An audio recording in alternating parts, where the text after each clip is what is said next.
call this workshop meeting to order at 4 p.m. on October 10th, 2023. Please join me in the saying of the Pledge of Allegiance. Pledge of Allegiance to the flag of the United States of America and to the republic for which it stands, one nation, under God, indivisible, with liberty and justice for all. Roll call. Supervisor Fitzpatrick. Here. Councilwoman Freeman. Councilman Perticone. Here.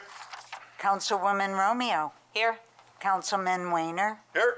And attorney for the town. Here. Thank you. Okay, thank you. Welcome, everybody. This Thursday is our last farmers market of the season. They'll be handing out candy to the kids and some other things that I'm sure our Director of Recreation will fill you in on the updates as well. Our Open for Business and Electronic Recycling is on October 28th. We do have a presentation today from Siemens about our energy audit and other information. We also will have information about our leaf drop-off during our update from our DPW temporary part-time, what's the word I'm looking for here? Serving as commissioner for right now, Tommy Albert. So we'll get more information of that within our department head updates. But right now we will have Siemens make a presentation to the board. If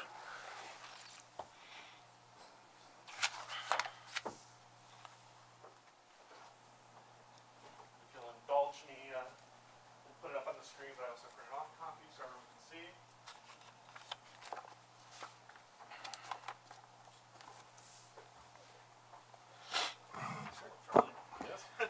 How you doing? Thank you. Thank you. Thank you. Thank you.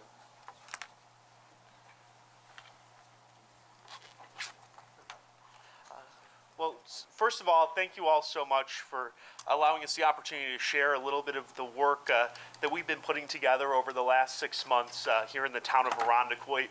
First and foremost, thank you to all of the elected officials, Supervisor Kimmy, all the wonderful staff here at the town who assisted us throughout this process. There's a lot of information that had to be gathered in a relatively condensed period of time. So the town of Irondequoit tasked Siemens with looking at opportunities to improve energy efficiency, sustainability, and save energy in a way that makes dollars and cents. So we're improving sustainability, reducing carbon, and doing so in a way that's beneficial for taxpayers. I'd also like to take this opportunity to introduce two of my colleagues, Chris Gump, he's our senior energy engineer, John Parch, and we'll be hearing from both of these folks later. For those of you who aren't familiar with Article 9 of New York's energy law, Article 9 allows municipalities such as the town of Irondequoit to leverage energy savings in the future to pay for that work today so they can start achieving those energy savings. It allows the town, municipalities, K-12 institutions to make improvements while minimizing the impact to taxpayers, and it provides for guaranteed pricing. No change orders. I'm sure everyone's heard a lot about change orders over the last couple of years, especially with what's going on right now with the prices of materials. Financing can be provided through a lease purchase or bond, and it allows you to do a cost-first approach and also work with the most qualified contractors and select the materials that make the most sense for the town. With an energy performance contract, you are leveraging your savings. You're making improvements to infrastructure, leveraging those savings to actually help pay for that work. And we're going to talk a little bit about what that work would be here in the town of Irondequoit and go through the facility improvement measures by building. One of the really unique things about this project, which we'll discuss later, is the approach that we've taken in consultation with the town of leveraging solar savings. The town of Irondequoit has already been a real leader, whether it was the conversion of your streetlights to LED to find cost savings, improvements that you've added solar at police station, DPW, and this would be the next step in that process, and we would be doing so in a way that makes sense from both a sustainability perspective, but also certainly for taxpayers. And Chris, if you'll join me, we can walk through what those improvements look like by building. Sure, thank you. So the first one we have here, this is kind of just a layout of where we had the measures across all the buildings that we looked at, we looked at all the major buildings. We also looked at a number of the parks, including, we have McAvoy Parks and some of the other areas. Camp Eastman, the warehouse right across the way here, the new DPW garage. We even looked at the library, as new as that is, and did find a little bit of opportunity there. So the next few slides, we'll kind of go through these measures one by one, so you don't have to, retain this whole chart just from memory looking at this. So a summary of the lighting upgrades we have. We are going to replace any remaining incandescent, fluorescent, compact fluorescent fixtures or lamps that remain around town. We will replace any troffer fixtures, which is like we have in this room here with these LED flat panels. So it'll be a fixture replacement. We'll get rid of the lenses. You won't have the miscoloration of the lamps. You can see the color difference between those two as some lamps get replaced. There's different color temperatures that get put in as a replacement, so there's mismatched colors around. All of that will look much more uniform. We'll bring the light right to the ceiling surface, get rid of those the parabolic lenses and diffusers there, and we'll do that in all of the buildings.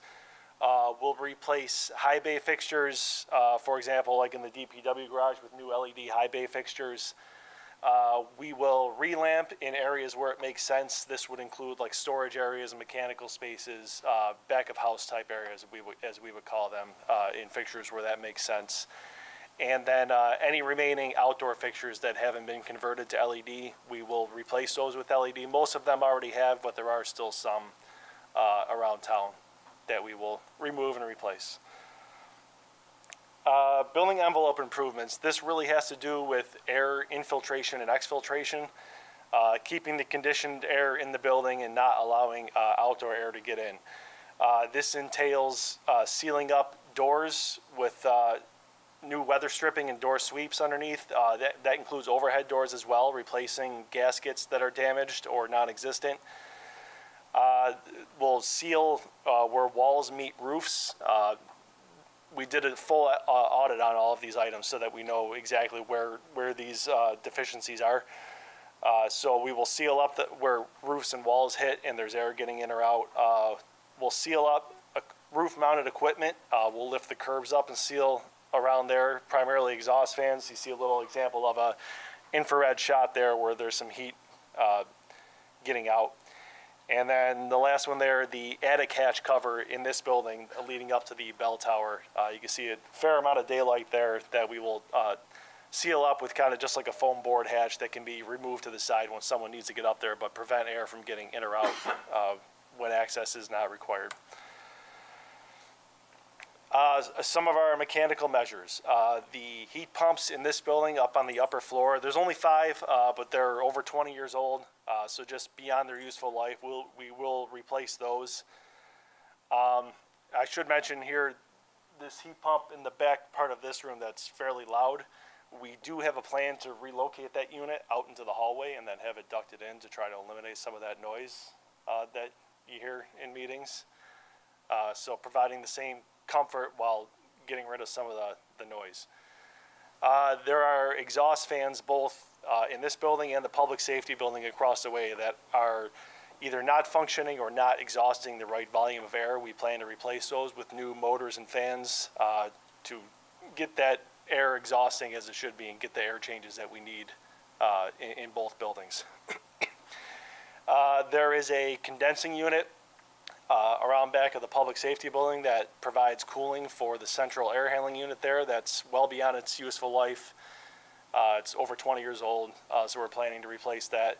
It is using R22 refrigerant, which is discontinued, really hard to get, so we'll update that with the latest refrigerant, a new unit just to provide cooling for that building, be more efficient. We have a furnace at the facilities building of McAvoy Park. Again, this is just an old age, useful life item.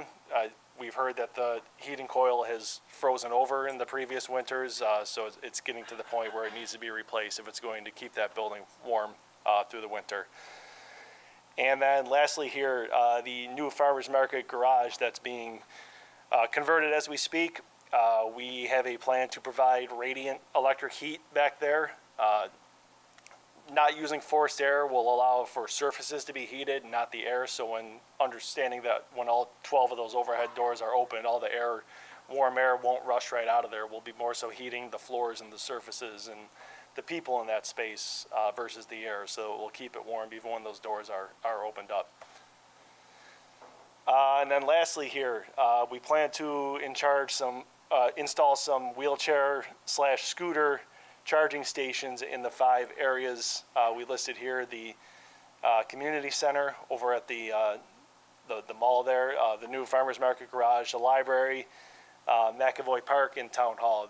These are portable weatherproof units that can be installed pretty much anywhere where there's a 110-volt power source, which is pretty much all these buildings. It can be mounted on a pole, it can be stationary, it can be portable on a cart. It comes with signage, so it just makes it very convenient for handicap access to charge those scooters or wheelchairs around town at areas where the public frequents often. And then lastly, our solar configurations here. We'll have planning for 5 different sites, all roof-mounted systems. Camp Eastman, the Farmers Market Garage, the new DPW garage, the library, and the warehouse across the way here will have roof-mounted systems. The total combined size of these systems is just over 1 megawatt, 1,022 kilowatts. Would potentially generate 1.164 million kilowatt hours annually. That's approximately 80 to 85% of what the town currently consumes as a whole, 1.581 million kilowatt hours the last 12 months. So kind of cool that we can almost hit,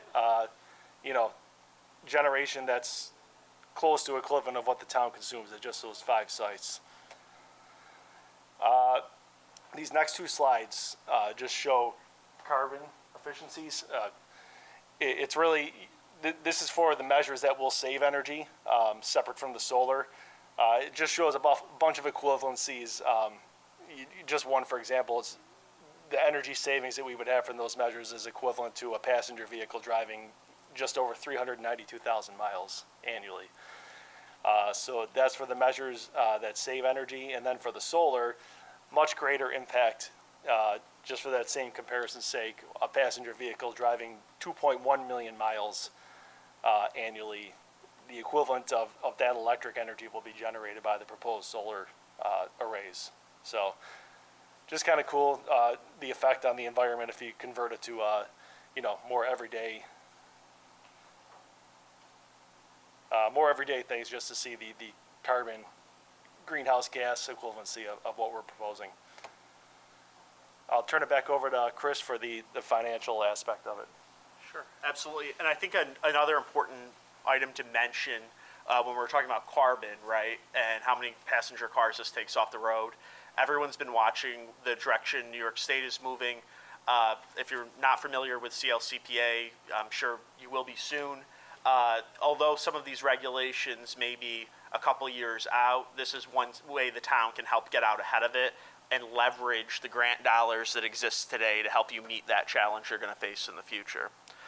In terms of the financial aspects, so we've got, like I mentioned in the beginning, there's 2 components to this project. There's the solar portion, which is driving significant savings to the town, and then there's the energy and infrastructure portion, which is your lighting, your HVAC, your heat pumps. I can draw your attention to the energy efficiency project up at the top right, that we have that pegged at 1,171,000. The solar project, 2,436,000. Now, like I mentioned earlier, one of the unique things about a performance contract is we're going out and leveraging those grants to help offset the cost of this project. Under the federal IRA, there's a significant 30% tax credit to help support the development of solar projects. So that's 30% of that cost taken off at $655, and then leveraging the NYSERDA, so that's New York State dollars, solar incentives. Total project cost with rebates, $2,559,403. What we did is work with your comptroller and fiscal advisors to find a rate So there's two ways to finance a performance project. One is a lease, one is bonding. So the savings are going. The idea is the savings pay for whatever sort of payment that is, but sometimes there's a differential between what a lease payment would be and what a bond would be. So it's really important to have an accurate interest rate, especially before you present to a board like this. So after meeting with fiscal advisors, we feel that 4.7% is the market where it stands today.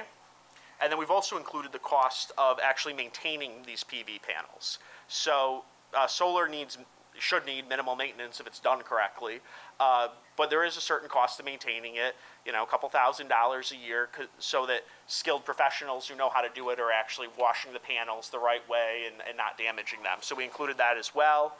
And on our first year alone, we'd be looking at energy and operational savings of over $33,000.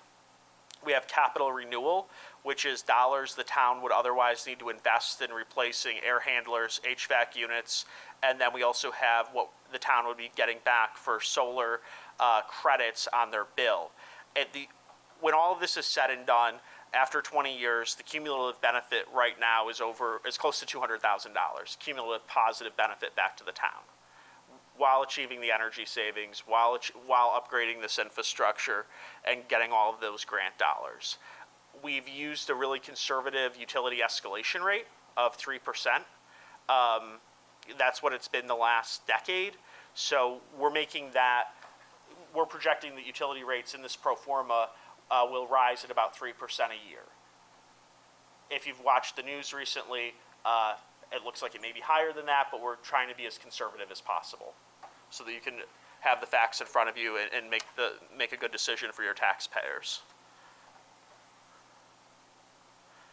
In terms of a project timeline, where we are, detailed energy audit, that is complete. We're here in October of 2023. We're finalizing any technical aspects, providing the board with an update and making sure the financing aligns with the measures the town is looking to do. In terms of finalizing the technical, right now we're working on interconnections, making sure there's nothing that we don't know, no complications that we're going to run into with the utility, hooking up solar, etc. Because like I referenced earlier, with a performance contract, there is no change order. So we can't come back to you and say, oops, we mispriced an air handler. Please, can you give us another $20,000? The way we would see a timeline unfolding is contract legal review in November, early November, late October, and then a board resolution and financing in November and December, and then finalize underwriting in February of 24, construction start in March of 2024. And the first item for a construction start would be replacing this lighting.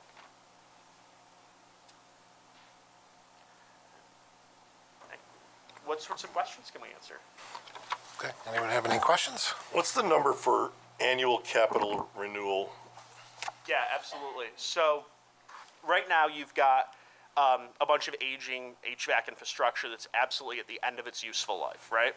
So over 20 years old, the town is going to have to replace this at some point in time in the very near future. So capital renewal would be the town putting up some funding to help replace that, because you save money when you upgrade HVAC infrastructure, but you're never going to achieve enough energy savings to totally pay for it. But you're going to have to do it at some point in time in the very near future. So it's subsidizing that HVAC infrastructure that needs to be done, but will not pay for itself from energy savings alone. So is that $40,000 a year annually in expense, or that's a savings in some way? That would be that's $40,000 annually in expense, but that's upgrading infrastructure that you would otherwise have to pay for. Right, and one of the reasons why it came up is interest rates kind of clept up, so there became a gap. So it was either cut infrastructure or create an annual renewal pot. If that's an expense, you're blending it in with credits and rebates, which are basically income to the project. But credits and rebates are helping to actually offset that expense. So this $800,000 is offsetting the expense, but that's money from us. Absolutely. It's money that's That's not grants, that's money that's correct. That's money that would be needed to gap it to neutral. as it So why wouldn't stands that be right now. included up above where loan payments and solar PV maintenance costs are? Because the way the cash flow is set up with kind of like a liability asset. So if you have, let's say, O&M savings or what they would deem capital renewal, just the way the financials are set up, but it's a valid question, valid point. In this case right here, from your perspective, it would be money that you would have to come up with every year. From a cash flows perspective, when you're looking at the P&L, it would be what would make it neutral type of thing. I mean, to me, it changes the project cost to over 5 million and the rebates down to 3.8, That's true. which then makes it a 20-year cumulative net project deficit, not benefit. Right, but the thought process here, and again, we could cut back, we could get rid of that, but you'd have to cut infrastructure out. Right now, as it stands, you only have so much savings that's being driven. We can't squeeze any more blood out of that stone. But there was additional work that they wanted to get done. So the only way to really do that is to look at, say, all right, over the next 20 years, are we gonna have to spend money on, how much money are we gonna have to spend? Well, it's gonna be a lot more than, it's gonna be all of the work that we're doing. So that was the money that would be needed to gap it if interest rates come back at 1.75. So the $40,000 is something we have to spend whether we do the project or not, correct? Is that what you're saying? You're gonna have to fix the heat pumps. Yeah. Right, there's no And no across the savings street. Right. there. The lighting's got savings, so that pays pretty good. But a lot of the infrastructure, like the heat in the, Police station, right? the heat over Air at the conditioning. market, right? Yeah. Like those are things that are wanted, that are put in the project, that are not really driving any returns when you look at the, net present value of it, but it's things that you want to do. So there was a gap that was created, and it was a $40,000 gap with interest at 4.75. Right now, the rates are lower, but we're projecting we have to which increase the debt by almost 75 basis points. The loan payments are based on a principal amount of what? A principal amount of I mean, are we borrowing the 2.4 and the 1.17? borrowing the 2.559403. All right, We're but going to structure it, we're going to try to structure the loan so that the 30% goes in off the top and balloons in. This rate but those now- tax credits and incentives don't. I mean, we're gonna have to pay contractors and things No. in advance of Well, those. that's what we got to structure. Like normally, they would structure that timing out. We've got to look at that and flow that. Right now, we're at a point right now where we're kind of getting ready to design. We still got to finish interconnect as well to make sure we have estimated the interconnected 40,000 site, but we won't know until we do the design and put it into National Grid. So today's meeting is to kind of give you kind of a snapshot of what we're looking at, make sure we're kind of all aligned before we go to the next step, which is designing and getting the interconnect files. And- So there's $200,000 there hypothetically that could come back with, we don't have any interconnect requirements. But if they're gonna require transformers and poles, which is what we're assuming at some sites you're gonna need, we wanted to make sure we had some estimates in there for that. And this is not an all or nothing project, right? You can handpick out of this as well. So if there's things in there you say don't get the return you want, aren't necessary, you take those out. Right. Correct. And I think, like, from your perspective there, if you're looking at it more from a P&L, there's a cash flow that kind of supports this, just really an executive overview. So it might make a little more sense looking at the cash flow from an accounting point of view. We're working with your advisors on it right now.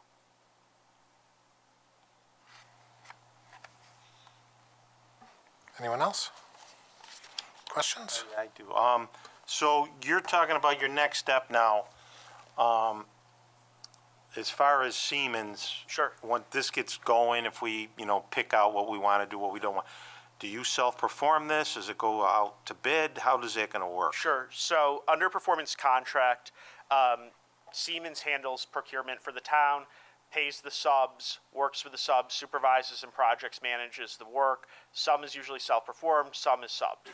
So one of the key differences, though, I would say between Siemens and other ESCOs is that we're a mechanical signatory. So that means that our mechanical work is always being done by union folks. We find that because we're guaranteeing savings on mechanical work for 10, 15, 20 years, that results in better outcomes for customers. It's something we believe in. Not everybody does, but using Union Mechanical is always the best choice long term over our course of business. So, Well, you're preaching to the choir on that. well, that's good. Yeah. Otherwise, it'd be in real time. So the other thing is though, so you're gonna do mechanical work, you're gonna do a lot of, the work, you're gonna self-perform quite a bit of it Yeah. though. Some Is that what you're telling me? Yeah. Right, it's a performance-based project, so it's really, we've got the end all. Yeah. Right, so we kind of work with the subs product. We just Okay. kind of hand select, if you will. We definitely get good pricing, Mm-hmm. but it's not about getting the cheapest. It's about making sure that we're going to be able to deliver Yeah, at a level that we need to deliver. And then it's a tri-party agreement, so there'll be an agreement directly with the solar provider as well. okay. So that, and they will be turnkeying it. And we're teamed up with Solar Liberty, which is one of the, It's the largest in the state. probably top ranked in New York. And we did that intentionally because we want to make sure that we got a good company to work with that can deliver. Okay, so basically it's a one-shop, type of thing. You'll manage the job, you'll oversee it, make sure, so the pricing's all guaranteed. We talked, Exactly. you And it mentioned reduces that. that element of risk, right? Yeah, right. I mean, how many projects, every board meeting I go to, no matter where it is, there's usually a couple change orders. And that's not because anyone's doing anything wrong necessarily, but it reduces the amount of risk for the town because we have to deliver it turnkey. Yeah. So when they do, I looked on here about some solar panels, like at Camp Eastman and places like that, right? You're talking about, updating, let's see where I found that. Something about Camp Eastman, you guys are gonna, some of the work down at Camp Eastman, you're gonna do, like roof-mounted systems and stuff, Correct. right? Correct. So, Solar Liberty would be doing that work. they would be doing that work, okay. Because, some of like Camp Eastman, you're talking about our buildings down there, is that what you're talking about? Yes. Okay. Roof mounted. What do they do as far as inspecting roofs and stuff like that? Obviously, that's got to be something they look at, right? The next step, we actually had conversations this morning. Okay. Would be the interconnect filing, got to do one line, some design. But also, we need to get an architect to validate roof loading. We had a preliminary walkthrough on it. The guys do a lot of this. They look through it, look good. But we would have to have an engineer go through the buildings to make sure that the loading is Is appropriate. appropriate, okay. Okay, thank you. Kimmy? Nothing? Will we have a chance to talk about this? Yeah, this is why they're here. So, yep, Excellent. Thank you so much. yeah. Not to them, no, I want to talk amongst ourselves. Yeah, we do that now, Peter. That's the new way to do things around town. We actually communicate with other board members. So, last question, CFL sticker on the back. Who's a CFL fan? That's you? All right. I've never seen one in the United States of America, so I'm just, Gets me through June and July. there you go. All right. Thank you. You got it. All right. We will move on to our department head updates, and we will start with our Madam Assessor. Thank you, Mr. Supervisor. So we're continuing to work through SCAR hearings. We're coming to the end of the process. We have about 24 left out of the 166 that were filed. We're gearing up for exemption season. Exemption renewals will be getting mailed in November. In 2022, we mailed out 928 senior exemption renewal forms. This year, we're going to be mailing out about 1,500 senior exemption renewals. So we have a significant increase. We've had a significant increase in those senior exemptions with those income limit changes that were installed last year. We also have about 300 people waiting on a mailing list that are also going to be getting applications for new exemptions for this year. So that's what we're doing. Thank you. Anyone have any questions for? Yeah, Amy, that one income level increase, it's all the way, we got the most, right? It's 50, We got what? the county had different numbers, right? But Yes. what was ours, do you know? So ours stayed the same at 37,400 Okay, for it the did, senior okay. and the disability, but the county was up to 58,400 for the senior and the disability. So we had, Went up, so it's 58 yeah, that's the maximum, yes. maximum, okay. Okay, thank you. Yep. Okay, anyone else? Can I ask a quick, slightly unrelated question, but I'll forget the next time I see you when it came up when we were in the vestibule. So if residents want to pay their taxes in person, other than the first go-round to come in and pay, it was described to us that they have to go to the county office building to pay, or they are under the impression they do. So could you just, for the record, tell us if you're paying in person, how that works? I'm going to defer to the clerk so she can answer that, because Thank you. we don't do tax collection. Thank you. Okay. And we take checks or cash, and we collect until the end of October, October 31st. We only take full and first installments. The second installment goes down to the county, the second and third. And they can mail it. We have a drop box they can drop it in, and or they can come into the office. Okay. Is that unique to us, or is that how it works for everyone? Oh, I'm not sure. I would think we all work the same, but we've been doing it that way for, the people are stating that they've never done it this way, but we only collect the first installment so that can get to the school. So Maybe we can nothing's check that. changed. Okay. No, nothing has changed. Okay. All right, so that's for school, correct? Pardon me? That's for the school tax, right. So now, does it the same way for, Town and county, they pay from January 1st to the end of May, cash or check. There again, they can mail it in, they can use our drop box. And they also have installments that people can choose to pay by installments. There's 3 for the school, September, October, November, and there's 4 for the town bills that come out. so then it's same thing, if they want to pay those taxes in full, they have the month of, I don't know, when they come out, February 1st? If they pay by February 10th, they have no interest Okay. added. February, roughly when do the bills come out? The end of December. And also, we'll get them before the first of the year, so they got to February 10th to pay in full with no interest. Full, or they can pay, they take Yeah. the advantage of the first installment. First installment, okay. All right, thank you. Okay, anyone else? We don't do Oh, sorry. credit, that's up to, if the taxpayer wants to pay by credit, we don't do anything with credit. Thank you. Thank you. Okay, thank you, Amy. We'll move on now to IT. Kevin? Thank you, Mr. Supervisor. IT's just looking to wrap up some projects at the end of the year. Phone systems completely done and in place. Actually, very pleased with how they turned out and how the system has worked out. I already realized $12,000 savings by when the bill came for our last system that we got rid of. I just wrapped up the library project, or in the middle of it. That was a little bit of a heavier lift than I anticipated. So we've still got some room cleanup and stuff over there. Just getting ready to kind of wrap up the end of the year and kind of slow things down a little bit.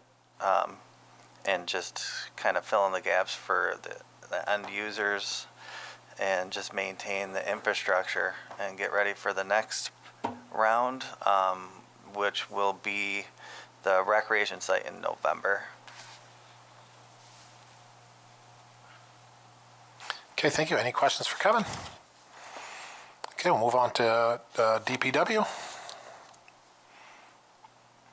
Thank you, Mr. Supervisor. Our 2023 paving season has come to an end. We roughly did approximately 17,421 tons of asphalt, which let us pave about 17 lane miles, so that figures about 8.5 center miles, and roughly 4.5 miles of that was in our community development grant area. Some people don't want to hear, but we're starting to switch some of our trucks over already for snow and ice, so our paving trucks now become plow trucks. So we're starting that program right now, and that will last us at least through November, hopefully, pending no storms. All requested street trees will be delivered this Monday. Planning crews will start to mobilize, and they'll be starting their plant as soon as the trees are, again, here. Everything is checked out to be working and looking good, and we'll start the cruise. And as far as leaf drop-off, what we decided to do this year is extend it, not just a Saturday, but we're going to do a Saturday and a Sunday. So the gates will open at 9 a.m. and close around 1. So they'll be available for our normal annual leaf drop-off over the DPW at 2629 East Ridge Road. And we'll also be accepting leaves and obviously yard debris and brush during our normal hours from 8 o'clock in the morning till 3:30 in the afternoon. Thanks, Tommy. What's the dates on those, Tommy? I'm sorry, it's going to be every Saturday and Sunday, my apologies. Every Saturday and Sunday, starting October 28th, and will end November 26th, that Sunday. Thank you, sir. Any other questions? Okay, move on to community development.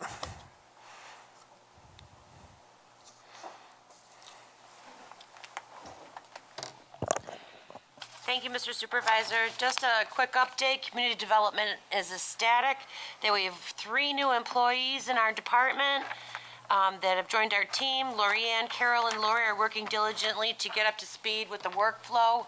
Building permits are still coming in.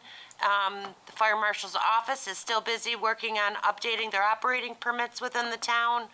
Planning and zoning has the UPREP back on the planning board agenda with some updated document.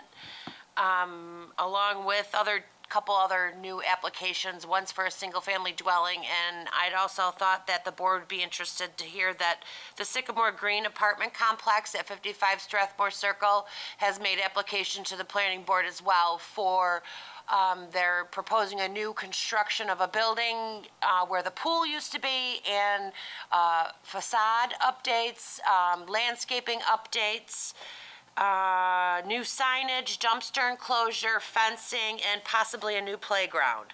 They also have started a laundry list of updating the interiors of all 195 units through a Okay. building permit. Any questions or comments? Okay, thank you. Next, Director of Recreation. Thank you, Mr. Supervisor.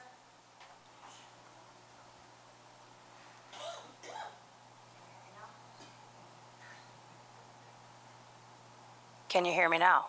Okay, great. Thank you, Mr. Supervisor. October is a very busy month for rec. We have a lot upcoming, including, as Mr. Supervisor mentioned earlier, this Thursday is our final farmers market. We are doing a fall festival theme with different kids' activities and giveaways, a pumpkin patch, and our final band of the season as well. So we're really excited about that. And then we are also really excited to be launching the year-round market. We are looking at the last Saturday in November in conjunction with Small Business Saturday. So that is,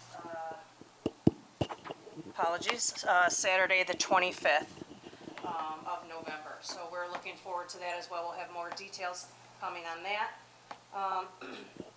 There's a lot of Halloween events going on this month in addition to the farmers market. Thank you. In addition to the market next week, we also have, we'll be showing E.T. up at Camp Eastman for our drive-in movie on the 20th, so that's our Halloween-themed drive-in. We'll also have a bunch of kids' activities and snacks and stuff going on up there, so we're excited about that. 3 for $1 on the microphone, Shannon. 3 for $1. Yeah. Hello? Okay, testing. Is it something I said? And then in addition, the 27th is our trunk or treat event at the community center. We have a lot of community businesses and groups coming out to participate in that, and we're looking forward to a great turnout that evening from 5:30 to 7:30. Also just wanted to highlight, we have some fun seniors programming coming up. Tomorrow we're going to be going apple picking with the seniors. We'll be using the new senior bus for that activity. And then we are going to be collaborating with IPD to host a senior safety workshop on the 15th of November, where we will be covering topics such as ID theft, scam awareness, and some different financial fraud sort of topics. And then also, in addition to our teen basketball on Tuesday, Wednesday, Thursday, we are also hosting Teen Thursdays now every afternoon every Thursday afternoon at the community center. We started last week, and we had just short of 20 teens from all over the town of Irondequoit. So we're really excited. We made them promise that this week they would each bring a friend, and we're going to try to grow that program as well. So. Thank you very much. Any questions or comments for Shannon? Okay, we'll move on to HR. Thank you. So we're going to be conducting open enrollment soon, November, the first half of November that will be. So I'm beginning to prep the packages for that for each unit. This Friday we begin labor negotiations with our library unit, the CSEA unit there. We will be continuing work on testing the new payroll and HR system and the timekeeping system. That will get a little more aggressive in the coming weeks when we do some parallels. And then I'm going to be in the near future doing some interviews for planning and zoning board vacancies as well. Thank you. Any questions or comments? Okay, we'll move on to Chief of Police. Thank you, sir. Just got to, I want to hand up a couple of walk-in resolutions. Can I get there first?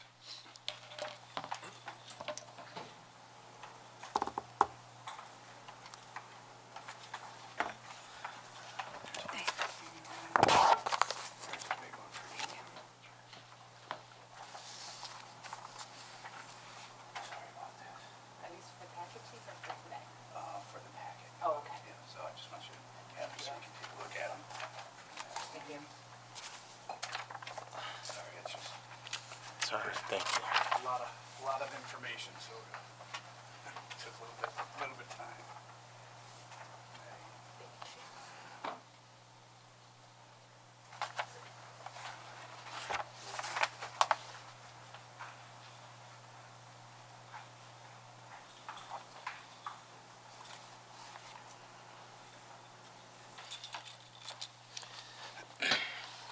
All right, thank you. After handing those out, we are still continuing to work on our, getting ready for our 100th anniversary. We actually have been, we actually had a design made up of the badge from actually 100 years ago. We're going to be actually having the custom badges made. Officers are going to be purchasing their own. They'll be able to start wearing them all next year for the 100th anniversary. We have a lot of other things going on too, as far as dinners and just different ways to actually celebrate the 100th years of the police department. We are getting preparations for our lieutenants and captain's exam coming up on the 21st. That's a civil service exam. So obviously hoping that all of our supervisors are actually going to do quite well on that. We're getting ready for our fall in service right now too. That's usually our rifle qualifications and outdoors. We just had hosted the free ballistic shield training. So we actually had officers from each different agency around Monroe County. So we're going to be incorporating the training with ballistic shields, long guns, and handguns, getting out on the range. Getting those great tools in the hands of the officers, keep them safe, keep them alive. So that's going to be a good thing. And we're a couple of RFPs that we're getting ready to go out. Our towing contract is up at the end of the year. So we're just putting the finishing touches on our RFP. We'll get that put out. And we're also putting together a RFQ for possible replacement of body-worn cameras. So a lot of stuff going on right now. Okay, thank you. Any questions or comments for the chief? Okay, we'll move on to the town clerk. As I said, a lot of what we've been doing this past month is working on the taxes and getting everything organized so that we could have it go as smoothly as possible. And other than that, we're doing many weddings, passports, and the usual business of the clerk's office. It's been very busy, and our fairly new staff is really working out great. They've been wonderful, especially through these last 2 difficult weeks. Okay. We will now move on to town attorney. Thank you, Mr. Supervisor.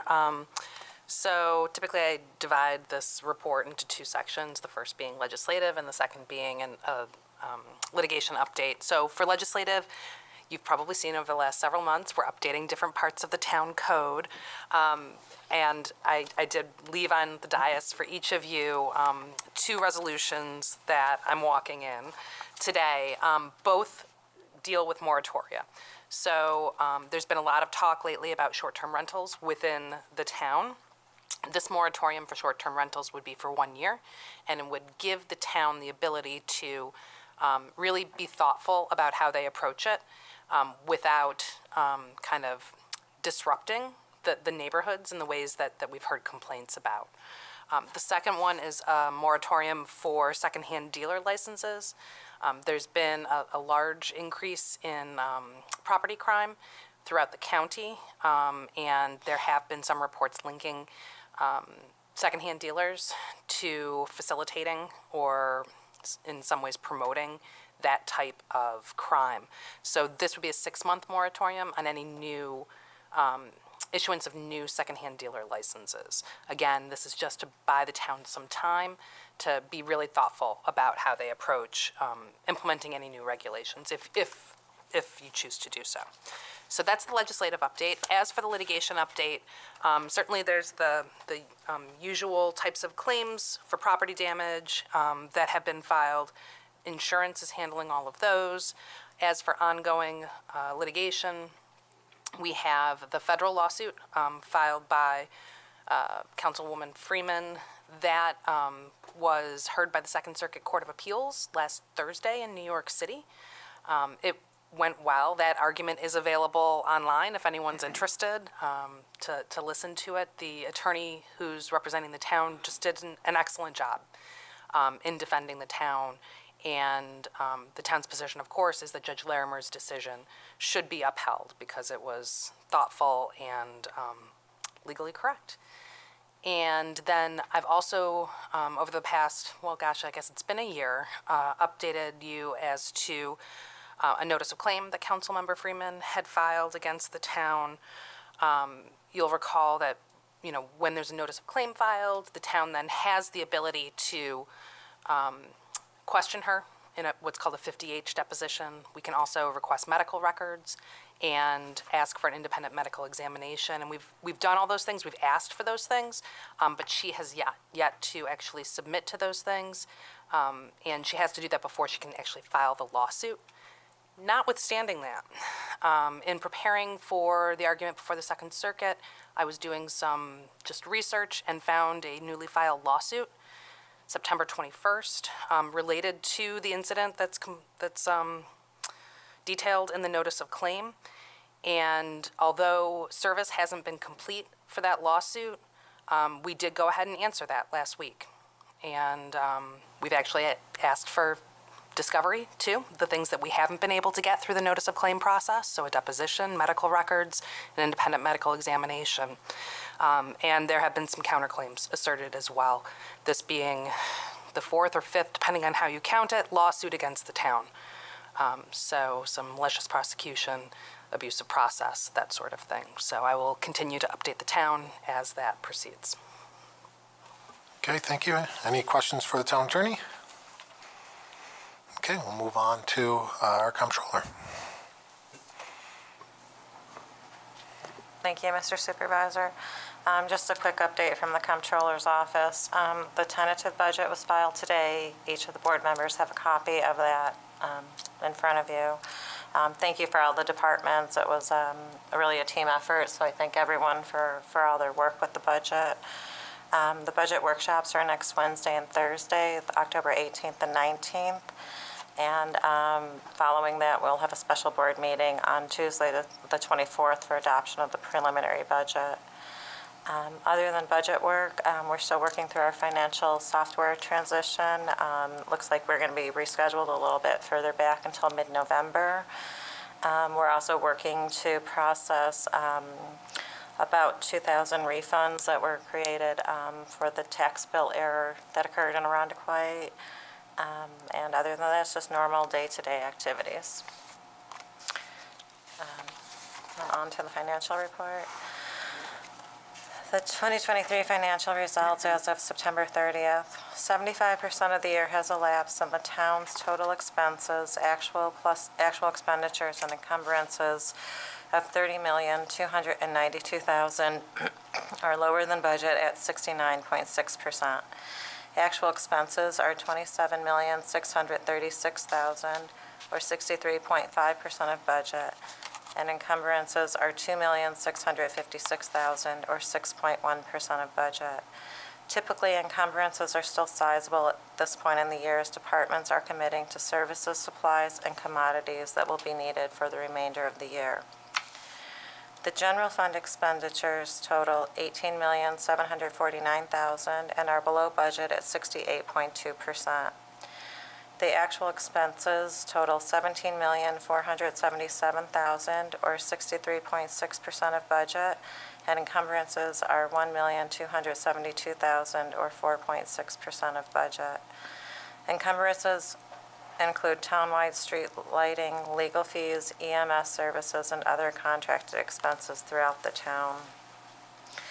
Overall, the total expenses of the highway funds are $5,653,000, or 86.4% of budget, higher than the 75% of the year that has elapsed. Actual expenditures are $4,680,000, or 71.6% of budget, and encumbrances total $972,000, or 14.9% of budget. The costs continue to be driven by considerable expenses and encumbrances for fuel, road salt, equipment parts, and road paving. Also included within the encumbered balance is $283,000 for ARPA-funded equipment.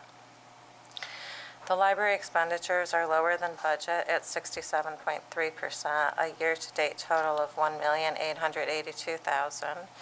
Expenses on the sewer fund of $2,576,000 are below budget at 58.6%. Actual expenditures are $2,406,000, or 54.8% of budget, and encumbrances are $170,000, or 3.9% of budget. Stormwater drainage expenses are approximately 49% of budget, a total of $465,000. The general fund has received 80.1% of budgeted revenue at $21,151,000. Real estate tax of $12,007,000 has been collected. 97.7% of the payment in lieu of tax revenue of $252,000 is in. The town has recorded 5 months of sales tax revenue in the amount of $2,775,000, or 48.7% of budget. Aid and incentive to municipality revenue of $613,000 was received in September. Recreation has received 100.4% of its budgeted revenue as of September 30th. Regarding the entire town, $34,774,000, or 82.2% of revenue and appropriated fund balance has been received to date. Approximately $18,260,000 is from real estate tax. At month end, the library has confirmed revenue of $2,778,000, or 99.4% of budget. 73.6%, or $4,807,000 of revenue has been received by the highway funds. 97.6% of the sewer fund revenue, or $4,257,000, has been received. Stormwater drainage has verified 99.5% of its budgeted revenue at $884,000. Page 3 of this report presents the third quarter year-to-date summary in comparison to the prior 6 years. As a reminder, the 2017 percentages include fire-related activity. Regarding expenditures by fund, which are shown on the top third of the page, the overall 69.6% of total budget spent and encumbered is comparable to the prior 5 years. The middle third of the page contains the revenue for the general fund, and the bottom third of the page allows for revenue comparisons of all other funds. The last line reflects the bottom line collective revenue and appropriated fund balance for the town. 2023 general fund revenue reflects 80.1% of budget received to date, slightly higher than the 2022 revenue. Aid and incentives to municipalities, state aid payment, receipt has switched from September to December and back to September, accounting for the variance of third quarter revenues. The revenue and appropriated fund balance for the town as a whole is 82.2%, which is similar to the prior 4 years. The highway fund and sewer funds revenue is lower than previous years due to timing of receipts for fuel and other chargebacks. In addition, American Rescue Funds of $22,455,000 have been received. The use of this funding is restricted for the response to and relief of COVID-19. This funding must be allocated to projects no later than December 31st, 2024, and expended by December 31st, 2026. Approximately $18,419,000, or 82%, has been allocated to projects, and $8,672,000, or 39%, has been expended to date. This concludes the financial report for the month of September. Thank you, Madam Comptroller. Any questions or comments? I have a quick question, Mr. Supervisor, but Yes. it's not really one that the comptroller can answer, and I kind of asked this a few months ago. We acknowledge every month that there's certain costs like fuel and salt that sort of keep things unbalanced or keep us a little bit in the red. And so I asked a few months ago if there was anything we could do about the salt, but I understand that it's all ordered ahead and it's on the schedule and there wasn't really much we can do and we're paying the price of from when it was ordered. But I'm wondering if on a whole, and I know that we have software for our fleet that would help us with this, is there anything that we can do to be more conservative with fuel consumption? Like, are we thoughtfully consolidating trips? Are we thoughtfully doing anything to keep that fuel bill a little under control, like we would do maybe at our own homes? Tommy, that was at you. Yep.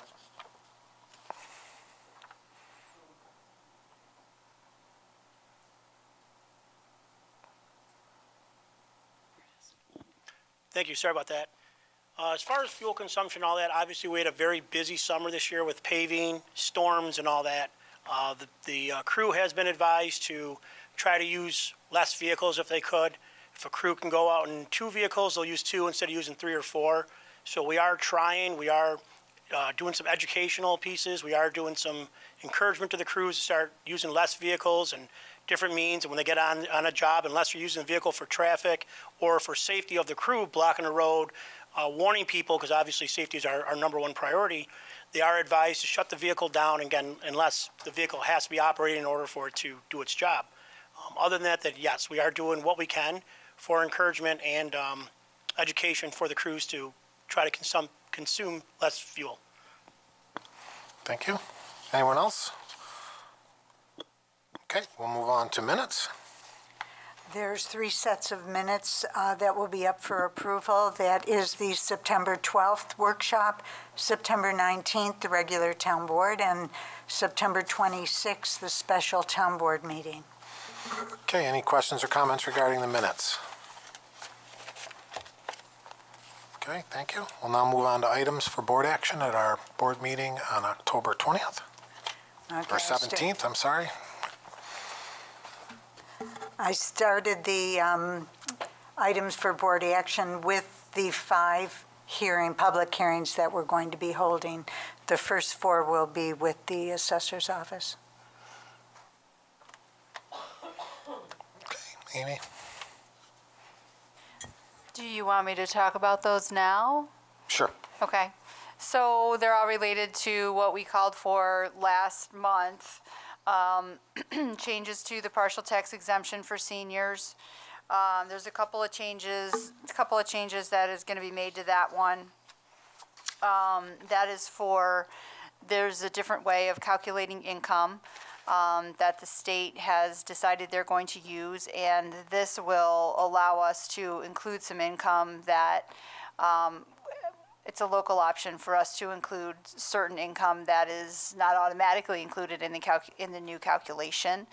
And also for seniors, we're also making a change so that we can allow for late receipt of applications for renewal exemptions for the seniors if they meet certain requirements. If there's extenuating circumstances, basically, they would be able to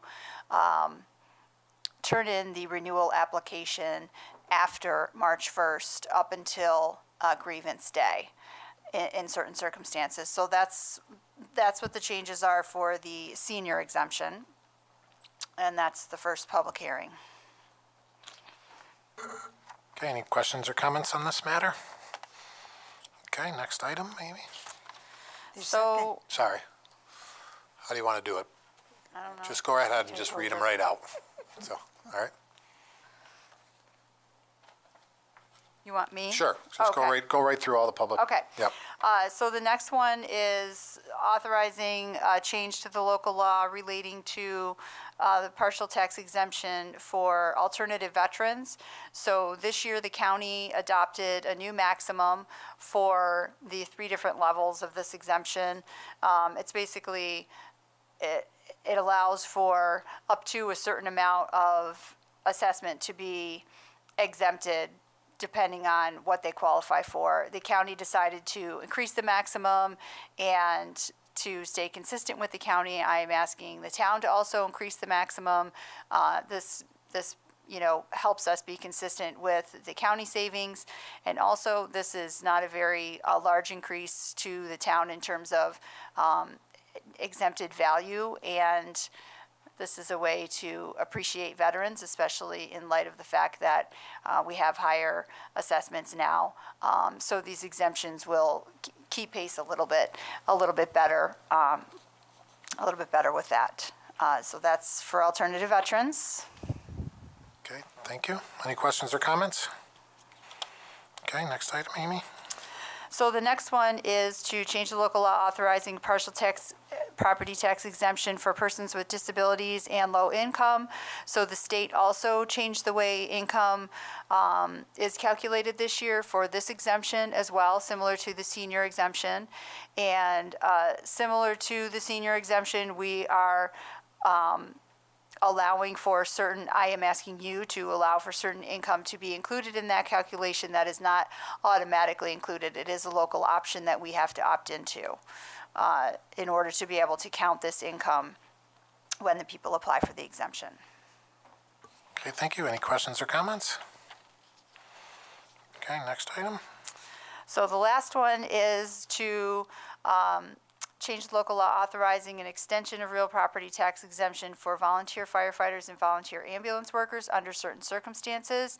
So the state consolidated a bunch of county exemptions this year into one statewide exemption for volunteer firefighters and volunteer ambulance workers. They also gave us the option to extend these benefits to surviving spouses in certain circumstances, which I am suggesting that we do. The county has adopted those measures, and to be consistent with what the county is offering, I would like for the town to offer it. This is similar to the way we do our veterans exemption, is that spouses, unremarried spouses, are entitled to the benefits once the volunteer was to pass away. Does that make sense? Yep.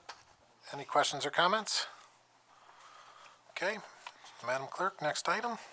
The next item is a public hearing establishing the Lakeside Refuge District. Okay, we'll go to the town attorney for this one. Thank you, Mr. Supervisor. So this public hearing will allow residents to comment on the proposed Lakeside Refuge District. You'll recall that homeowners had submitted petitions to the town board, and that we had more than 51% of the assessed value for this proposed district who submitted petitions, so the town board can consider this. We did go ahead and put out an RFP. We received 2 responses. The lowest response was from Casella, is that right? Yep. For $258 annually per household. So that's on the very low end of what we had estimated. We thought between $250 and $350, so $258 seems like a pretty good deal for it. And then after hearing public comment, the town board can decide if in fact it's in the public's interest to establish the refuse district. Okay, and this is a resident-driven initiative, so, my suggestion to be for the organizers of this, go back out in the neighborhood. I know the vote was very slim, so possibly gain some interest or support from those that did not sign the petition, because, I know that there's a concern among board members that it was so low, so, I think with the numbers that came in, that would be in their best interest to go back out and survey the people that did not vote or did not sign this on, and see if they can increase that support, which will help in making this vote yea or nay. Anyone else have any questions or comments? This 258, Megan, is this, how long are they gonna honor this quote for, did they say in the RFP? 1 year with an extension, possible extension for 2 years. For 2 years, 258. And there might be a slight escalation between them, but it would be locked in at the lower level of the range that we had estimated. 258 is a pretty good number. You know what I mean? And that included both refuse and recycling? That's correct. There will be kind of a menu too, if they want to add additional things. It's the very basic service. I think that's a 72-gallon refuse tote and recycling, but they can also have 6 additional barrels. Is that what they call them, Diana? Correct, up to 6 additional regular barrel garbage cans. Yeah. So, but if they want something other than that, like picked up from their door or what have you, they can contract directly with the refuse company for those services. And postcards were sent out to all the residents within inside this Lakeside district. And again, this is only, how many houses were inside this district? 68. 68 houses. So if you're watching and worried that this involves you, this is for the Lakeside district. Sorry, what's that? 86. 86 houses in the Lakeside neighborhood, and they are the ones receiving the postcards. Do we have the whole petition here, or just part of it? The whole, everybody. So it's a sample petition that you have there. Okay. The petitions that we received, Phil Redweld, I'd be happy to share that with you. I was just curious because, and I love the idea of garbage districts for a whole bunch of environmental reasons. My concern is the formula the state gives us that we're mandated to follow, that it's based on property values and not people. And that makes me uncomfortable when the margin is so narrow. So it looked like it was a difference of a couple of households, but very close to a 50-50 split. And so I wouldn't want someone to have the idea that because people with more value attached to their property in the neighborhood wanted something, that they could control the marketplace. And that's not on us. That's a formula that comes from the state, but that's what gives me real reason to pause. Yeah, there's 2 numbers, right? 51% of The property value. people that's what signed they on, needed. and then 58% was the property value. So Right. Okay. All right. Well, Anyone? I will say One that question, and I don't even know, what if you sell your home? Mike. Oh, I'm sorry. What if you sell your home, right, and I buy a house and it's in the, I imagine I'm incorporated in this, right? just like a lighting district would be, or The same thing. a sewer Okay. district. I mean, Just so people know going in, I'm just wondering. Okay.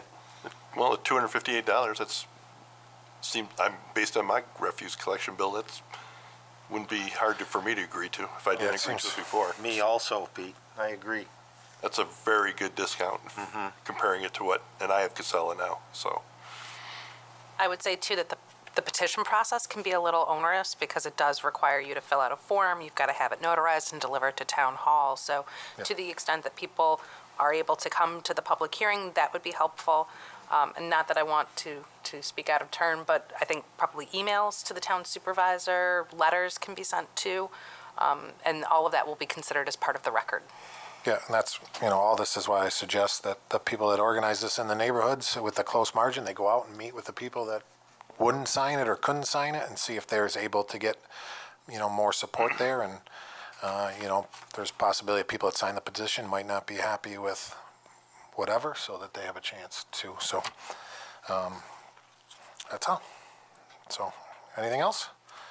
Okay, next item. Under appointments, there are 3 resolutions. The first is authorizing the permanent appointment of a network technician. Okay, Jason? Thank you. We appointed Garrett Miller back in December of 2022 provisionally as a network technician. He has since passed civil service examination, and he's eligible for permanent appointment. Okay, thank you. Any questions or comments? Okay, next item. Is the appointment of a senior dispatcher in the Department of Public Works. Okay, Jason? This senior dispatcher position is a vacant funded position due to a promotion. We did backfill the regular dispatcher, which is where this employee currently sits. So he was just waiting civil service approval for a non-competitive promotion, as he'd be the only employee eligible for promotion. Okay, thank you. Any questions or comments? Okay, next item. It's a reappointment of a member to the Town of Irondequoit's Board of Assessment Review. Sorry, Amy? Thank you, Mr. Supervisor. So Renee Pritchard has been sitting on the board since 2019, I believe, and her term expired. She finished out she did a partial term, and her term expired September 30th, and she agreed that she was interested in serving again, and I am thrilled to have her again. She's a great asset to the board. She is an appraiser. She lives in Irondequoit. She has a lot of knowledge. And she's been really good on the board, flexible, and shows up when she's supposed to be here, so that's always nice. And I'd like to have her appointed again for another 5-year term. Okay, thank you, Madam Assessor. Any questions or comments? Okay, next item.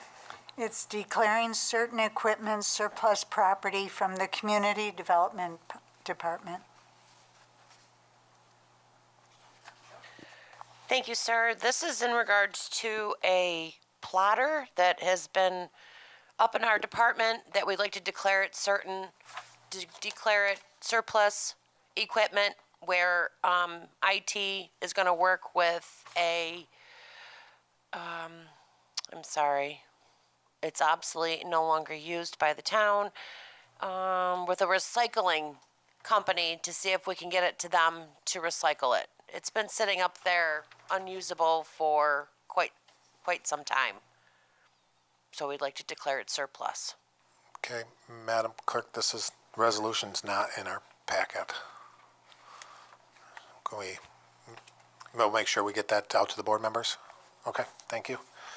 And just for clarification, it's not in any of our packets? No. Okay. Peter, not in your packet? Okay. So everybody did not receive it. I got 4 of them. No, I don't have any. All right. So, Michelle, I'm assuming we could make a quick call to Sun King and probably have that taken care of as soon as we pass the resolution. That'd be great, because it's really large and They would taking up a lot of room. probably and even pick it up for you. Great. Sun King? The one that we're doing. You have a contact? Yeah, we have a contract. We have a contract with them for the e-waste oh, that's collections. right. They come and get the printer cartridges. Correct. Yep. I think I remember setting that up. Okay.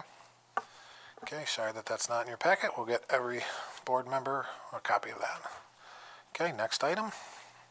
The next 5 resolutions are from the Comptroller's Office. The first one, authorizing the calling of a public hearing concerning the 2024 preliminary budget.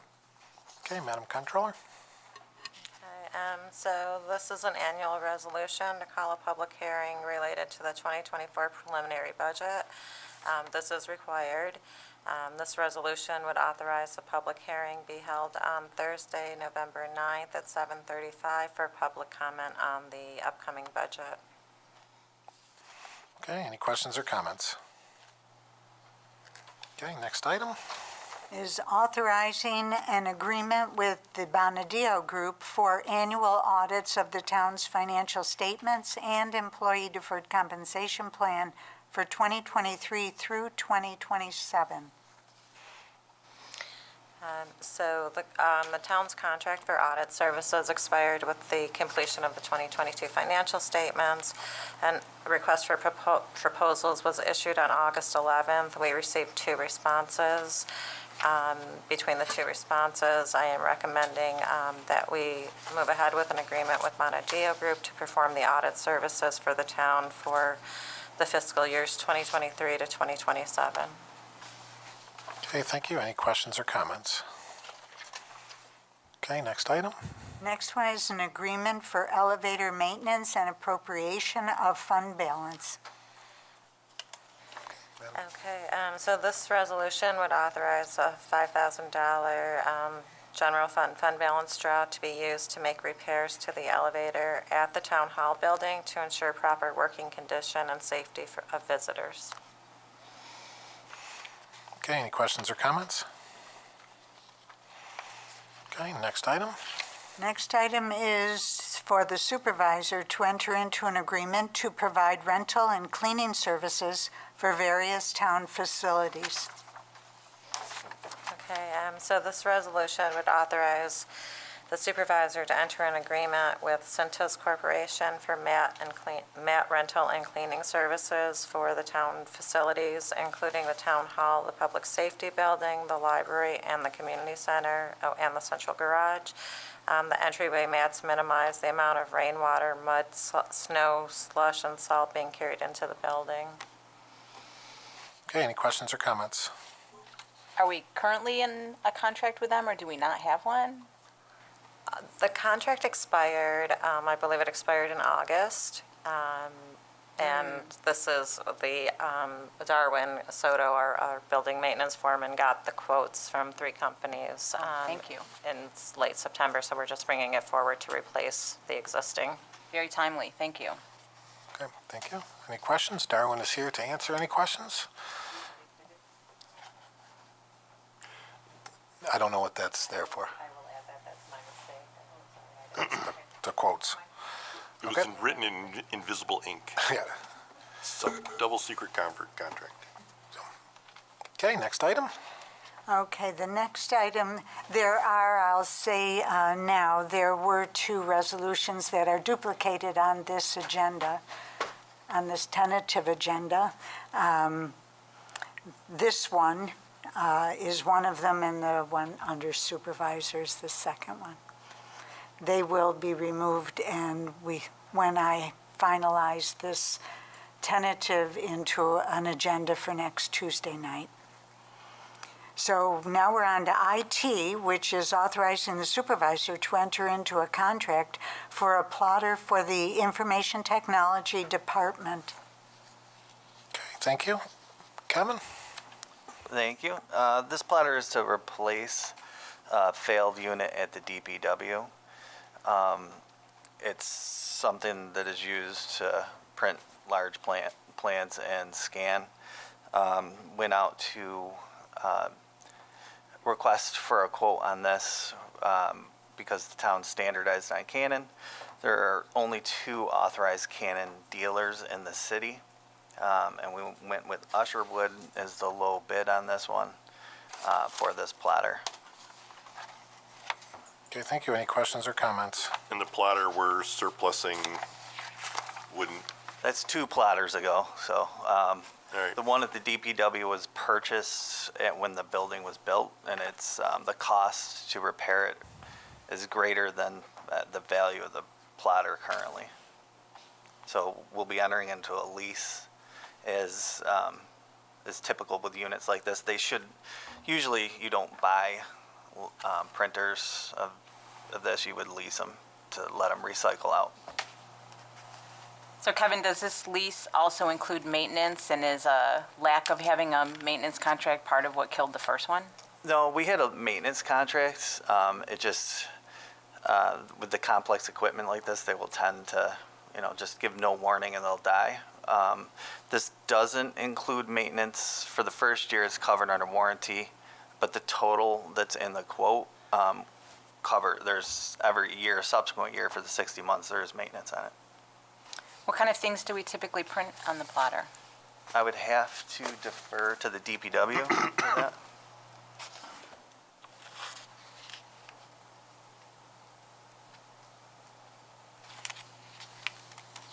There it is.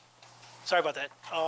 So a lot of stuff we would print out would be our normal plow maps. It could be any type of building plans. We definitely assist the building department with those, as well as scanning maps to help eliminate, obviously, paper and some other stuff so we can have it more available on our computers.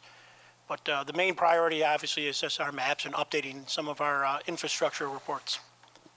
I was just asking because I wondered if it would be better housed upstairs so the building department had access to it since they no longer have a plotter, or how that's going to work.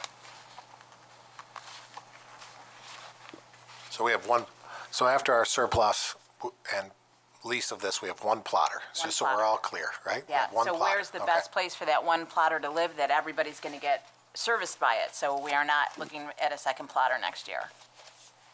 I would say, I would recommend the DPW because they would use it more frequently than the building department, planning and zoning. I usually request copies from developers That's what I thought. of those, but there's sometimes we get a FOIL request, which just came up recently where the requester wanted 24 by 36 sheets, and I had to use another option.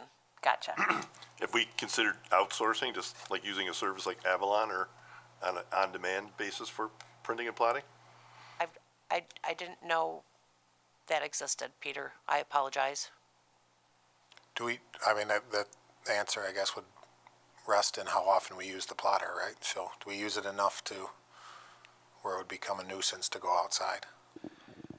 I believe that they use it for the GIS systems as well. They print our EPOD maps off of there that we hang in our department as well. Our zoning maps, the DPW prints for us as well too. It's also within our fee schedule that if a resident wants to request the large format maps, it's there's a fee for, say, a black and white copy versus a colored copy, so that we have that service to offer residents if they wanted the large format as well. I guess I would just be curious, what are their, plot count and why outsourcing wouldn't be, I mean, there's more than one shop that plots drawings. I didn't and actually writes. look into that as a possibility. I can. I just And they this deliver was- them right to you also. Yep. They do. Yeah, they do. Maybe we can just I take a like look that at that. service. Yeah, I didn't do that due diligence on that. I mean, $282 a month, that's a lot of plots Lot of that you plotting. could probably outsource. Okay, I can certainly look into that and get back to Lord on Thank that. you, Kevin. Is that good, Peter? We're good? Yep. Okay, yeah. So before the next, is a week enough time to get that information? Okay, thank you, Kevin. Okay, next item. Okay, under police, I have two that are on the agenda, and Chief walked in too. So the first one is authorizing attendance to New York State Police Crimes Against Children Seminar in Albany. Okay, Chief? Yes, this is one of the last classes that our newly appointed investigator needs. It's obviously probably some of the worst crimes that you can think of, and it's opportunity for the investigator to go and find the latest trends, investigative tools to use to combat crimes against children. Okay, any questions or comments? Okay, seems like an important seminar, so next item. Is the second one is the attendance at the Women's Leadership Institute under police. Okay, Chief? Yes, this is for our captain. She was obviously looking to try and develop all of our people. This is a pretty good training opportunity for women to come together. Women in law enforcement is unique, and obviously they have some unique challenges and some unique things that they face. So she has to have this opportunity to go to it, and it's definitely through the IECP. So it's a top-notch training that you won't find anywhere else. Okay, thank you. Another good one. Any questions or comments? Okay, next item.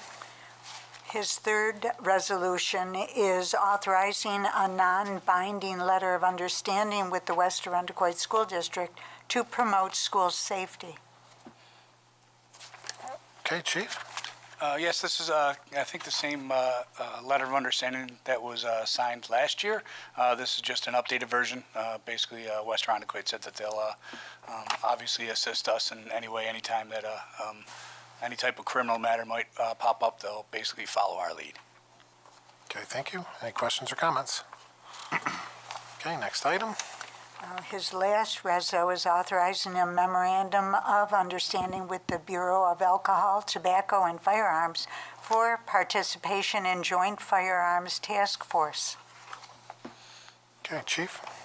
Yes, sir. This is one of the first task forces that I was trying to look at. Will be a posted position where I actually go through selections for our officers. When they're selected, they will actually have to go through a full federal background investigation, probably take about 2.5 months.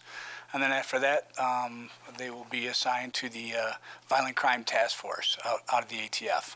They will be a fully sworn federal task force agent. Their investigation could take them anywhere in the United States, but with that comes use of a free undercover car. They are also, I think they reimburse us up to about $20,000 of overtime for each year. Plus, it also gives our officers or whoever officer or investigator that's picked for it some really great insight in how to do some really high-level investigations, especially with the burgeoning violence that we see in our cities, especially with the gun violence. That's the reason why I kind of chose the ATF at first. There's, as you can see, the amount of guns has kind of flourished within the last few years. So I thought this was going to be a better opportunity for our officers to get in there and actually develop our personnel. So once they're done with that, after 2 years, they come back. Hopefully we can get another officer in there after that. But all those skills that they learn there are brought back here. So it just basically raises the professionalism of our department. Okay, thank you. Okay, next, any questions or comments? Just a quick comment. Chief, I know we talked about granite, but this seems like a more pressing scope of work and knowledge and training.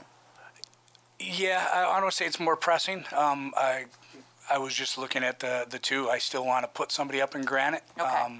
So obviously I'm looking at a couple new hires coming up here and making sure that once the budget numbers are in, where I've got some also laterals that I'm looking at. So I'm looking to be able, once I get fully staffed here, that a couple different moving pieces. But granite is definitely still on the horizon.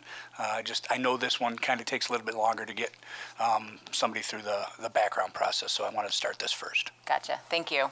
So in addition, this will at some point be in addition to granite as well. I would like to, yes, sir. Okay, thank you. Okay, next item.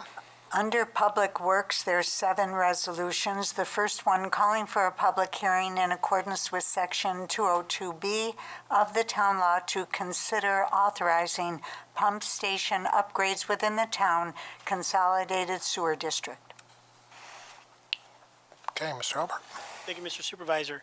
This would obviously call for a public hearing in the Consolidated Sewer District for upgrades for the Bellhurst Pump Station to assist in making it more efficient as well as safe for the crews.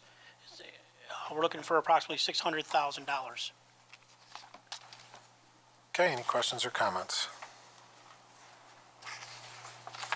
Okay. Do we have a long-term plan for all the pump stations we frequently hear about needing to upgrade them or to do things with them? But is this something that's an ongoing thing forever, or is there sort of a long-term plan we could look at? I would have to check back. I apologize. I have to check back with the sanitation foreman. I know he's just like their fleet maintenance and all that we're looking at long-term goals of generators, depending on the size of the pump station, all that backup generators. Again, making them more efficient, making them be able to store waste, as you want to call it, to flow a little easier, we'll say. So yes, there is probably a long-term goal as well as pump replacement, all that again, for more efficiency. So we'll maybe, if we got something together, see it next week? Sorry, what was that? So if you're able to get something together, can we maybe see it next week? Yes, ma'am. Thank you. No problem. Thank you. Okay, anyone else? Okay, next item. The second resolution is also calling for a public hearing. This is authorizing drainage improvements within the town's townwide drainage district. Okay, Mr. Albert. Thank you, Mr. Supervisor. This would also be public hearing, as mentioned, to increase our drainage district throughout the town of Irondequoit. Okay, any questions or comments? Mr. Supervisor, it's Yep. just the same Same. question is, can we see the long-term plan? So this is what we're doing now, and is there something that you could hand out to the board that we would just see what the long-term plan is? Yes, I'll Thank talk you. to the drainage foreman tomorrow, and again, just like vehicle improvements, paving and all that, we'll definitely put this into our plan. Perfect, thank you. Thank you. Okay, anyone else? Okay, next item. Next item is declaring certain equipment as surplus property. Okay, Mr. Albert. Thank you, Mr. Supervisor. This would be, just be declaring our old pump equipment and storage areas from the Woodridge pump station, which recently was just replaced. Okay, any questions or comments? Okay, next item. Next one is authorizing the capital improvement program for the town for 2024 through 2029. Okay, Mr. Albert. Thank you, Mr. Supervisor. This would just be our normal capital improvement program for the next few years, which would include obviously roads, sidewalks, parks, town hall improvements, our pump station, and as well as some sewer laterals and main replacement. Okay, thank you. Any questions or comments? Quick question. Is there like an executive summary or anything that would go with the budget items that would just like say what the sort of plan is? I can get back then to you on that also, Okay, if I could, please. Thank you. thank you. So you're asking to pile all this information into just a quick summary? Just, Yeah. just sort of like overarching goals and who will do them, Yeah. and this is what we're gonna, Absolutely, no problem. yeah. Okay. I'll definitely look through this in the next week, but that might be really helpful when we're talking. I'll definitely look through this in the next week, but I think that would be really helpful when we're talking to the public. Like, they're not gonna see all this, but here's the highlights of what's in the capital projects. Okay. Thank you. Absolutely. Yep, thank you. Okay, thank you. Next item. Authorizing the supervisor to execute an agreement for Monroe County Snow and Ice Control Services for 2023-2024 season. Okay, Mr. Albert. Yes, thank you, Mr. Supervisor. This is just our normal agreement procedure that we go through with all municipalities. We'll go through with the contracting plowing services through Monroe County for all the county roads. Okay, any questions or comments? This is just a same contract that all towns get. There's no Yes, difference in contracts from town to town. correct. Okay, anyone else? Okay, next item. Authorizing the town to undertake the reconstruction and stabilization of Seneca Road in the town, stating the maximum estimated cost thereof is $700,000, authorizing the issuance of up to $700,000 in serial bonds for the town finance. This is the appropriation to finance this project. Okay, Mr. Albert. Thank you, Mr. Supervisor. This would be for the reconstruction and stabilization of Seneca Road Hill. This would also include upgrade on the drainage as well as the structural of the hill. Okay, any questions or comments? I have a quick comment, Mr. Yep. Supervisor. I'm sorry, Mr. Albert, that you're sitting there and I'm asking you a lot of questions that maybe are not on the tip of your tongue. But some of these really large projects that come in with an estimated, very nice round figure don't really fit. Is there have you explored the scope of work? Has anything been vetted out price-wise? Yes, I know it has, going through our engineering firm and all that some obviously construction costs have gone up, but also there has been some change in the scope of work itself, including, again, upgraded with drainage and some more of the stabilization, especially being on a steep slope and an EPOD. Can we maybe see that? Like a brief budget or what the current something? Yep. I don't know, like we threw numbers at McAvoy and then they were sort of crazy, not really what we thought, and then we did the same thing with the backyard and with Camp Eastman. I just want to make sure that we're going to be looking at apples to apples. Yeah, so obviously there's a history that's not your history, Tommy, but there's a history in the past of commissioners just throwing round numbers out there. So is there a detailed list that we can see that estimates, what's costing what? And Yes, there is, and again, through our engineering firm and through Yep. some studies and some work that's been done. So, yes, I can also provide that with the other information as you requested. that's great. Thank you so much. Yep, I'll send that along. Okay, next item. Authorizing the reconstruction of existing sidewalks throughout the town. The maximum estimated cost thereof is $400,000, and authorizing the issuance of up to $400,000 in serial bonds. Okay, Thank you, Mr. Supervisor. This is almost the same as the last one there. We're requesting $400,000 to upgrade a lot of our broken or damaged sidewalks throughout town. This year, we were able to replace a few here and there. We'd like to do the same next year. okay. Any questions or comments? Yes, sir. So Tom, do you have, right now, what sidewalks will be included in this 400,000?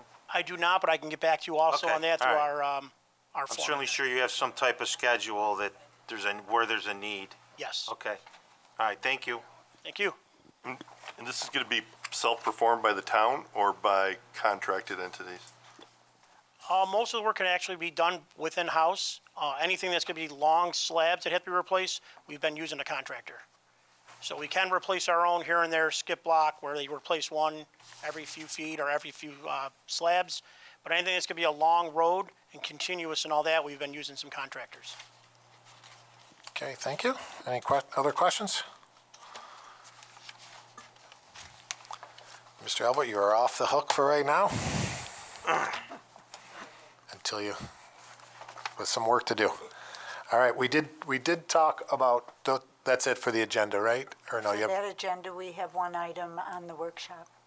oh, okay, we do have, the town attorney did mention two resolutions that the board didn't have a chance to comment on in her talk in the beginning, so we'll just give an opportunity for each board member, if they have any questions or comments, to discuss the two that she discussed in her information session. So the resolutions that will be considered next week will actually be to set a public hearing for November for each of these, because when you pass a moratorium, you actually have to pass a local law. So we're going to follow that process. So these two, resolutions will set public hearings for November on each of the moratoria, and the text of the moratoria is also, each moratorium is attached to each resolution. Yeah, so with the Airbnb short-term rentals, we've obviously been working on that code along with our rental code, and this will just, give us time to slow down, make sure we do it right. At the end of the day, what my goal is and what our goal should be is to have an enforceable code with our short-term rentals. This will also grandfather, and for the time being, grandfather the ones that are currently operating and registered in town. So those, there shouldn't be a panic that you have this property and, you're dependent, your mortgage is dependent on it to pay it. Those will, as long as they're on our rental registry, will remain operating till we come up with the proper code. But rushing that code and having a very difficult or unenforceable code is counterproductive at this point. So we want to make sure that we're handling this properly, and more towns and more information is coming out every day from how different areas are handling this. So this will just put a temporary stop to any new purchases or new Airbnbs, and give us time to properly do this with a thoughtful and fair process. Mr. Supervisor, If I may, I just wanted to point out too that for each moratorium, there is a hardship exception too. So if someone, is going to be extremely adversely impacted by the moratorium itself, they can apply to the town board. It's a whole process that's laid out in there.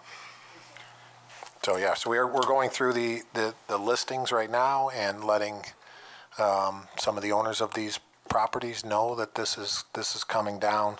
And if they're not registered and operating under our rental rules right now, they're being notified of that so that they know. So does anybody have any questions or comments on that? Not about the Airbnb one. Yeah, so next one is which one is the next one? Moratorium on secondhand. Secondhand dealers. So what do you got, Peter? We've been talking about the Airbnb quite a bit recently. I mean, maybe a little less recent than the near recent, but Yeah. and we haven't really talked about secondhand dealer licenses in the real recent past. Did this come up because of something that was happening? I mean, I'm fine with in concept discussing it, but Yeah, and I'll let Chief talk about this more, but I think it's the increasing crime. It's the perception of the shops on Ridge Road. We had a lady come in last year in public input and talked very negatively about our Ridge Road, which wasn't necessarily fair to some of the great businesses that we have here in town that are operating in that area. So I'll let Chief kind of expand on his reasoning for this one. Yes, sir. So we have been looking at, actually, I've been looking at it since I first took this position.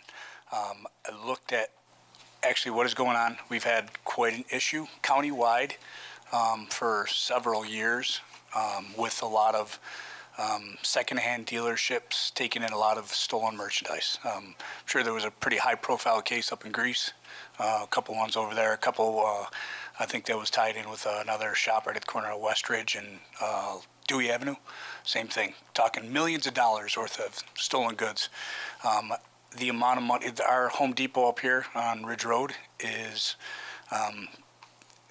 suffers the greatest loss in this area to the tune of $5 million a year of thefts. A lot of that stuff is ordered up by some unscrupulous means to, go in there, steal this stuff, knowing that the stores will not forcibly stop people at the doors. And, they'll go and buy, steal circular saws, water picks, Red Bulls, whatever you can think of, they walk right out with this. So there are a couple different ways or a couple different things that we need to do to put in place. There's a whole county-wide right now. They are actually, Monroe County actually has adopted a new ordinance for secondhand dealers. We were kind of waiting till they got done with theirs. I've been doing a lot of research on this. Come to find out that actually a lot of their stuff was actually copying ours. But then also looking at New York State law, finding out that we don't follow a lot of what New York State law requires for secondhand dealers. There's a lot of information that needs to be gathered, that we quite frankly haven't done. And, to the tune of even having each pawnbroker bonded at $10,000 a piece. None of our pawn shops have those. So I figured this was a good time because right at the end of the year, every year in December, usually December 1st is when the pawn shops have to renew. So I thought this might be a good time to actually take a look and sit there and say, hey, are we doing things correctly? Are we doing things legally? Are we doing things the right way? And actually, not saying that pawn shops are traditionally a bad place, but it's a very easy way for goods to come in the front door or come in the back door, move out the front door, go out through eBay, Facebook Marketplace, and untraceable. So it's a way that we really want to make sure that we have our ducks in a row so that if we do need to conduct any type of investigation, that we do have a lot of information in place and we can do it in a thorough manner. just glad to see we're being proactive rather than reactive, I feel like, and this is a positive policing effect, and I appreciate the fact that you looked at some of our laws, rules, and regulations and found a gap and are looking to fill that gap in. It's really is. It's surprising when you start to do the research and actually have the time to sit down and actually look at it.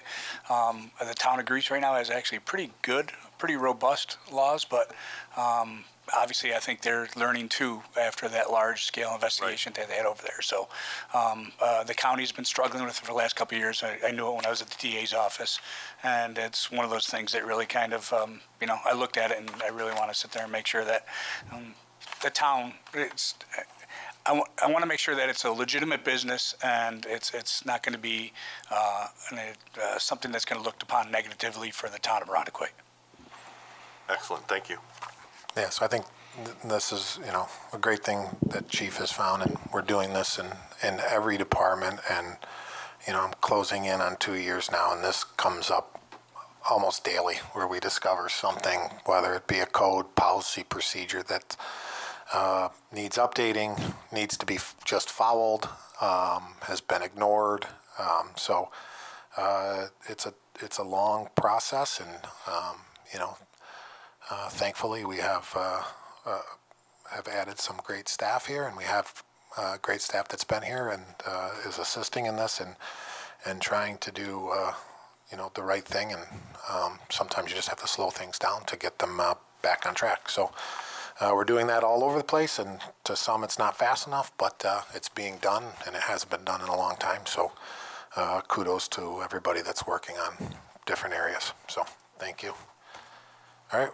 I just have one comment on the short-term rentals. I'm glad we're slowing this up because, when I see the word violation, without enforcement, there's no use having anything at all. So I think it's a good thing to do. I think we're slowing it down. I think we're doing the right thing because, yes, there should be violations, absolutely. And if we don't have enforcement, what's the use of having violations? So very good. Kudos to everyone that's involved in this. I think this is a long-waited process, and let's do it right the first time. So thank you to all involved. I believe no one's getting hurt in this too, right? So we're doing it in a proper way where no one's getting hurt.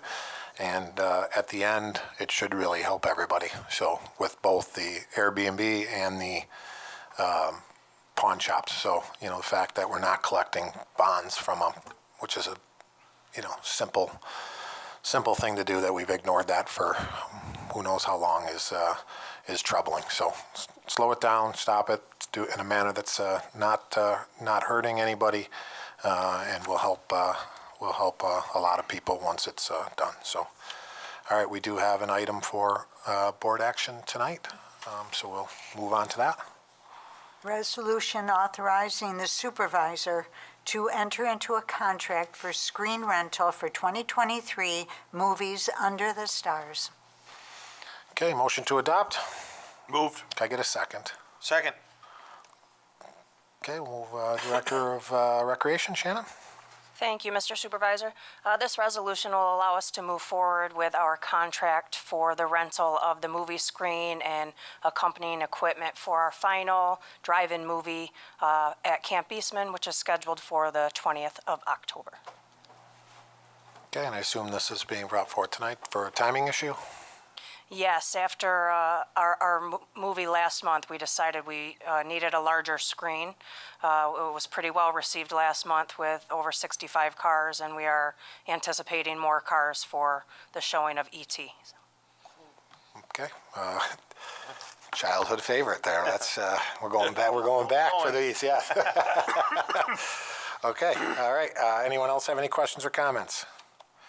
All right, all those in favor say aye. Aye. All opposed say nay.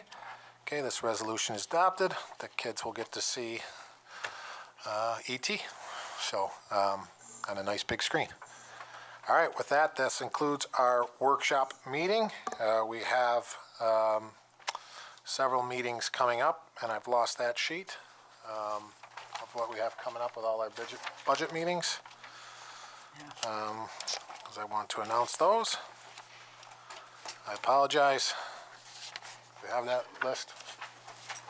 Oh, sorry, it's on the back of my agenda. Sorry, I was excited for ET there and I lost my list. All right, so we have a public hearing for the 2024 budget on November 9th, 2023, a special town board meeting on November 14th, approving the budget, and we will have our next town board meeting is next Tuesday at October 17th, right here in the Braddock Room at 7 p.m. So October 24th, we have... So next week, on the 18th. 18th, we have budget workshop. On the 19th, we have budget workshop. And on the 24th, a special board meeting regarding the preliminary budget. Okay, thank you. All those are here in the Braddock Room and open to the public. So with that, I will take a motion to adjourn the meeting. Can I get a second? Second. All those in favor say aye. Aye. All those opposed say nay. Okay, this meeting is now closed. Thank you.